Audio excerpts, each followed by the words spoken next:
Mesdames et messieurs, bonsoir. Ravi de vous retrouver sur le journal en français. Voici les titres. Rencontre entre Samdech Thepday et l'Association cambodgienne de l'industrie du ciment. Le Cambodge et l'Israël s'engagent à poursuivre le renforcement de leurs relations bilatérales et de leur coopération. Programme de conférence sur la réforme de l'éducation au Cambodge. Un financement stratégique de 100 millions de dollars pour le renforcement de la coopération économique entre les États-Unis et le Cambodge. Samdech Mahabobor Thepday Hun Manet, Premier ministre du Royaume du Cambodge, félicite l'Association cambodgienne de l'industrie du ciment pour le maintien pour 2 années supplémentaires des incitations fiscales accordées par le gouvernement royal aux produits cimentiers nationaux.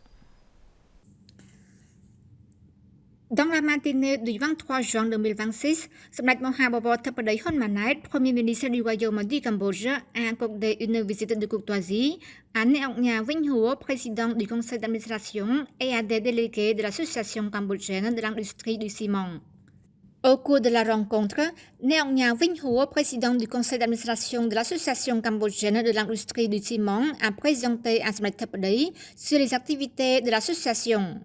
Il a notamment souligné que l'association compte actuellement 6 cimenteries membres disposant d'un capital total d'environ 1,2 milliard de dollars américains et d'une capacité de production d'environ 12 millions de tonnes de ciment par an. Elle emploie 2119 personnes, dont 1900 cambodgiennes, soit 90% des effectifs. Le président du conseil d'administration de l'association a ajouté que les membres de l'association cambodgienne de l'industrie du ciment fournissent chaque année entre 8 et 9 millions de tonnes de ciment au marché intérieur en utilisant des matières premières locales dans environ 85% de la chaîne de production, ce qui contribue à maintenir la compétitivité de l'association. Outre ses activités commerciales, l'association participe également au développement communautaire en contribuant à des actions humanitaires et à divers travaux sociaux tels que la construction et la rénovation d'infrastructures, d'écoles et de centres de santé, ainsi que l'installation de l'éclairage public. En réponse, Samdech Thepday Hun Manet a exprimé sa reconnaissance et ses félicitations à l'Association cambodgienne de l'industrie du ciment pour la réussite de ses activités qui garantissent l'approvisionnement du marché intérieur du ciment. Il a également salué l'esprit de solidarité et d'unité au sein de l'association, fondament essentiel pour assurer le volume de production, la qualité et les normes des produits, ainsi que pour soutenir sa compétitivité. Samdech a par ailleurs souligné la mise en place par le gouvernement royal des politiques et mécanismes nécessaires pour soutenir la réussite des entreprises d'investissement nationales et étrangères qui ont investi au Cambodge.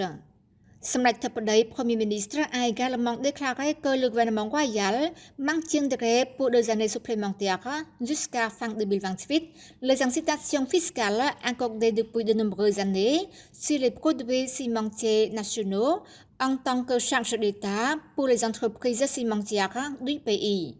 Il a souligné que la réussite des entreprises déjà implantées au Cambodge constitue le meilleur atout pour attirer de nouveaux investissements.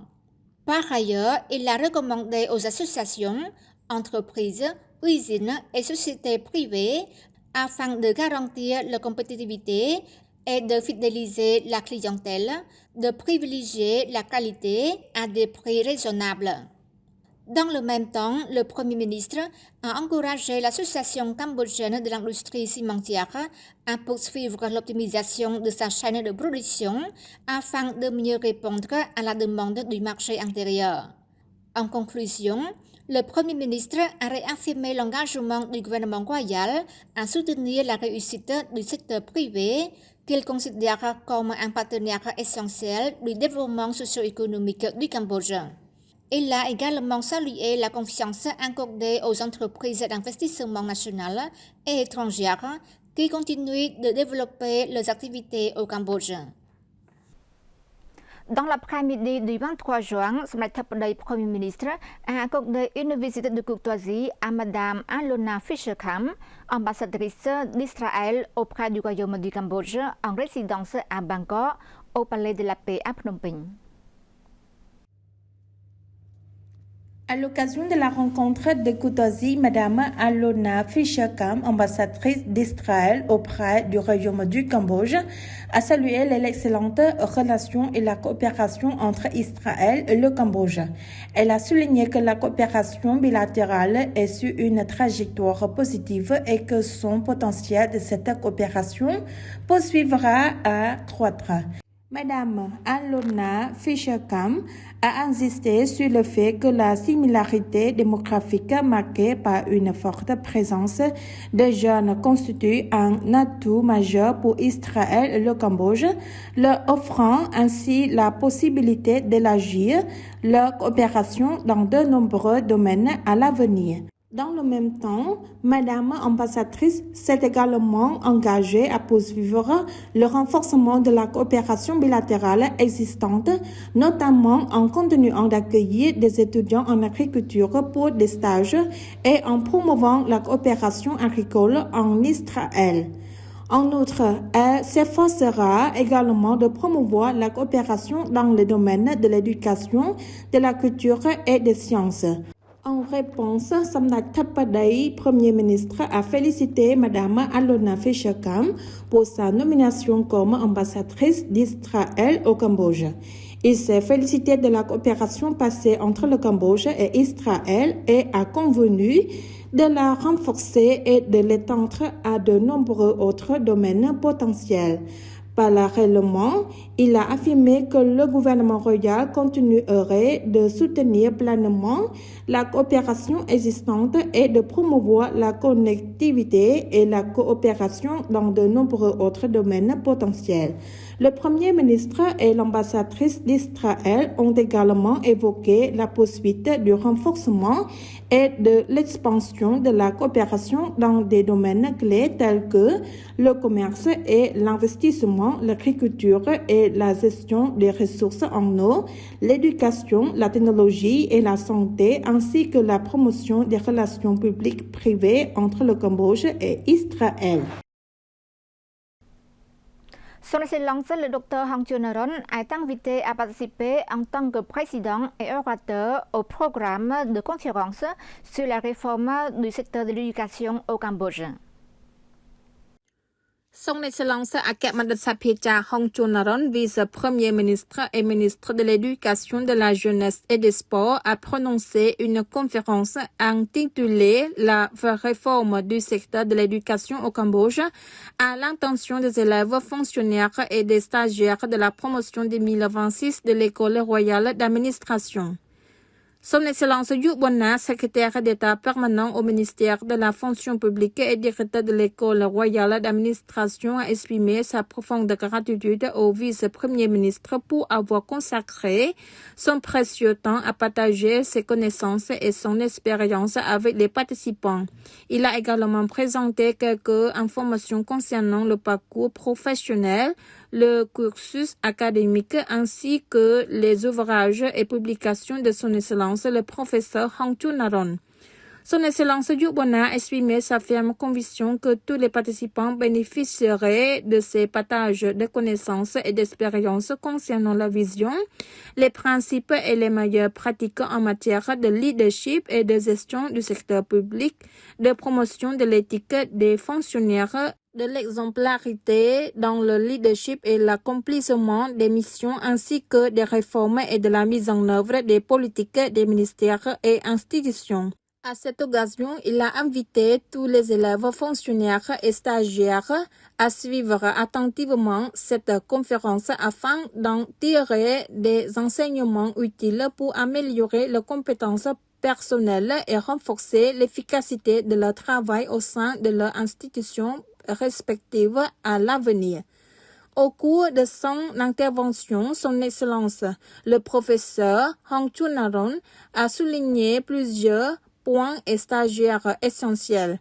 Premièrement, pour réussir une réforme, il est nécessaire l'identifier les éléments clés permettant un changement positif. Il a insisté sur le fait qu'il ne faut pas reproduire les mêmes méthodes d'une année à l'autre, mais plutôt introduire de nouvelles approches adaptées au contexte social, aux évolutions mondiales et au progrès technologique.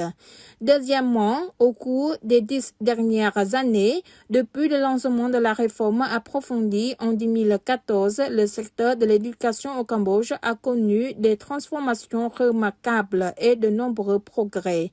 L'une des mesures les plus marquantes a été le renforcement de l'organisation de l'examen du baccalauréat depuis 2014, permettant d'éliminer la culture de la tricherie et d'encourager les efforts réels des élèves selon le principe « ceux qui ont les compétences réussissent ».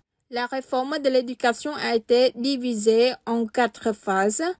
Phase 1, réforme au niveau national AZ suivie de priorité 2013. Phase 2, réforme fondée sur 5 piliers 2015-2018. Phase 3, réforme au niveau des établissements scolaires 2019-2022. Phase 4, renforcement du système et développement des capacités à travers la mise en œuvre d'une approche de gestion basée sur les résultats afin de résoudre les problèmes de manière systémique et sectorielle. Son Excellence Hong Chunaron a souligné que les progrès réalisés au cours de ces 10 années de réforme ont transformé la culture scolaire ainsi que la qualité du système éducatif cambodgien en mettant l'accent sur la qualité, la responsabilité et l'innovation.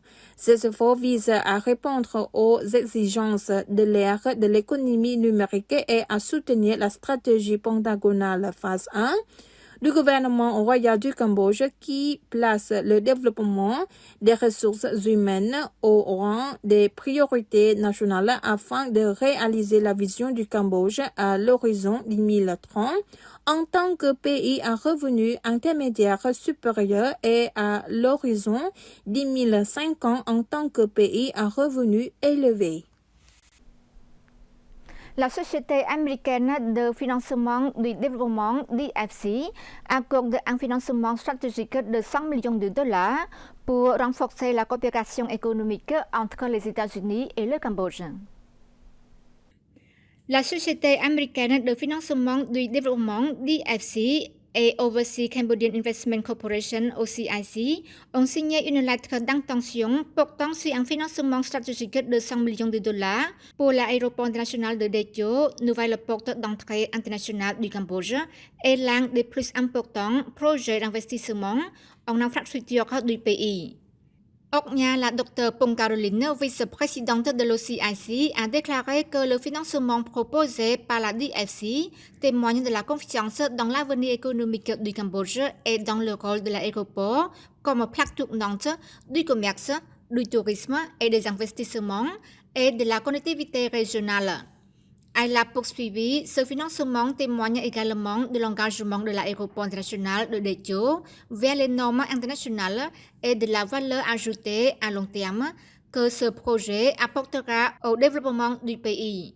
Madame Caroline Vick, directrice des politiques à la Société américaine de financement du développement DFC, a déclaré que l'accord de financement proposé confirme la conformité du projet aux normes de gouvernance, de transparence et de performance environnementale et sociale attendues par les principales institutions financières internationales de développement.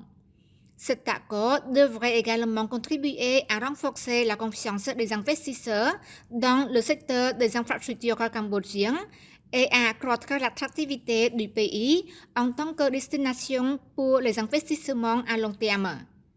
L'aéroport international de Daejeon est reconnu internationalement pour sa conception et sa vision opérationnelle. Il a récemment été remarqué par Skytrax, une agence de notation aéroportuaire de référence dans le secteur de l'aviation, est désigné comme l'un des plus beaux aéroports du monde par le prix Versailles. Ces distinctions soulignent l'importance croissante de l'aéroport en tant que plaque tournante régionale de l'aviation et projet d'infrastructure clé créé pour soutenir la connectivité et la croissance économique du Cambodge à long terme. L'accord de financement témoigne également du renforcement de la coopération économique entre le Cambodge et les États-Unis, notamment dans des domaines tels que l'aviation, les infrastructures, la logistique, le commerce et l'investissement.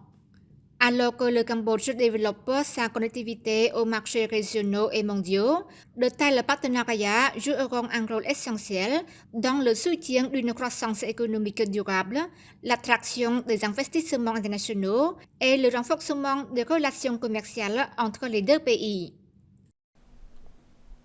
C'est la fin de notre journal. Merci pour votre fidélité au journal en français. Demain, vous retrouverez Jamran Sousday pour une nouvelle édition. Au revoir.